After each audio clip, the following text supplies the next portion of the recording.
This video is on conditional statements, and by the end of this video, you should know what a conditional statement is, be able to write a conditional statement. You should know if a conditional statement is true or false, and I'm going to introduce you to the idea of the converse of a conditional statement. So, a conditional statement is an if-then statement. So, for example, if you can read this, then you are too close. If you eat your dinner, then you can have dessert. If you do your chores, then you can hang out with your friends.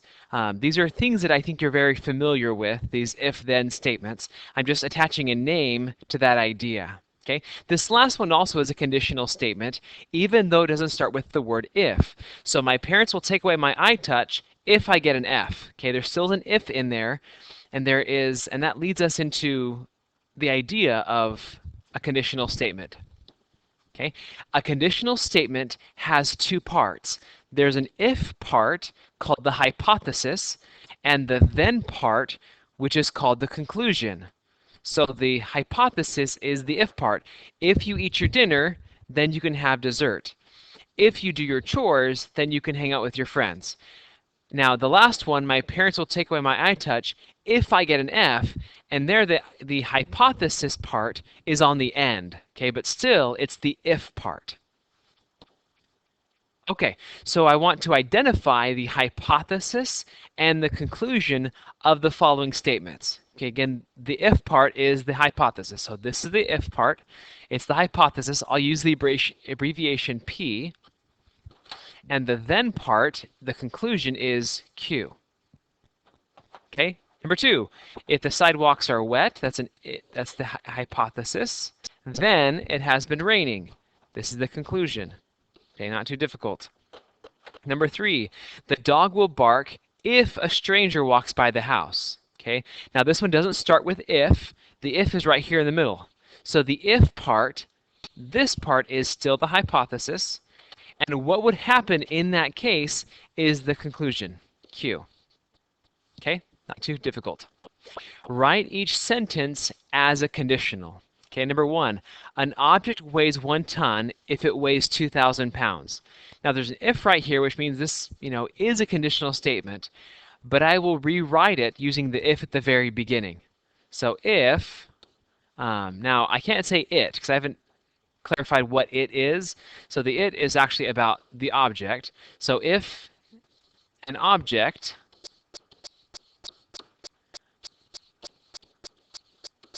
weighs 2,000 pounds, then it weighs 1 ton. Okay, not too difficult. Number two is a little more challenging than the first. There is no if in this sentence. A catfish is a fish that has no scales. So what is this sentence even talking about? Okay, and I would say it's about a fish that has no scales. Okay, or we can talk about being catfish. Either way, I would consider correct. Okay, so I'm going to start talking about it being a catfish. So if a fish is a catfish, then it has no scales.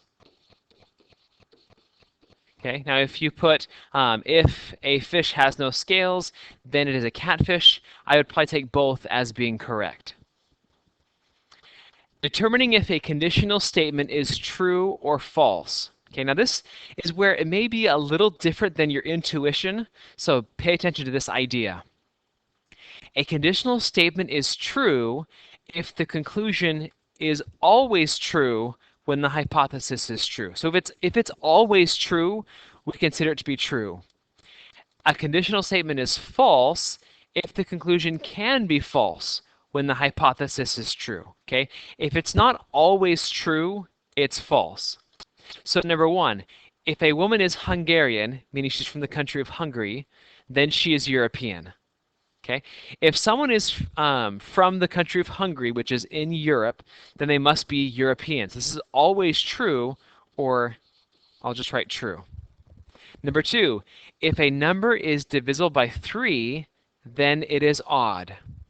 Okay, now the question is every number that um, is divisible by 3, meaning that 3 divides it evenly, is every number that 3 can divide evenly, is it always odd? Okay, there are numbers like 9 and 15 and 21. Those are all odd numbers that are divisible by 3. Okay, but it's not always true. Okay, there's numbers like 6 and 12 and 18. Okay, so this is actually false. And if I was asked to, I could then provide a counterexample of the number 6. Next idea. Now I'm going to go back to this idea about using P and Q and this notation, which a conditional statement can be thought about P implies Q, or if P then Q. And I'll use that notation to talk about the last big idea that we'll hit in this video. And that is the converse of a conditional statement. So the conditional statement, if a figure is a square, then it is a quadrilateral. Okay, the converse of that statement is where I take the hypothesis part and the conclusion part and I switch them. Okay, that's the converse. So the converse of this conditional statement is if a figure is a quadrilateral, then it's a square. I've simply switched the hypothesis and the conclusion part. So find the converse of the following conditional statement and make sure you know that there's two parts in this question. Determine the truth value of the statement. Okay, the statement is, if it is raining, then there are clouds outside. So I take the hypothesis part and the conclusion part, and I switch them. So I write, if there are clouds outside,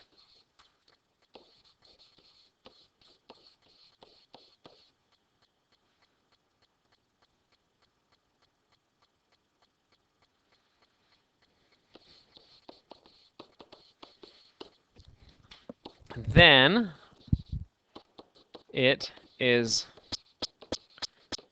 raining. Okay, now ask yourself the question of, is this always true? Is it true that whenever there are clouds outside, then it is always raining? And that's not always true. So this would be a false counterexample. Sorry, it'd be a false conditional statement, or the converse of this statement is false. Okay? All right, this video was about conditional statements. You should now know what a conditional statement is. It's an if-then statement. You should be able to write conditional statements, determine if it's true or false, meaning that it's always true or it's false, and also know how to find the converse of a conditional statement.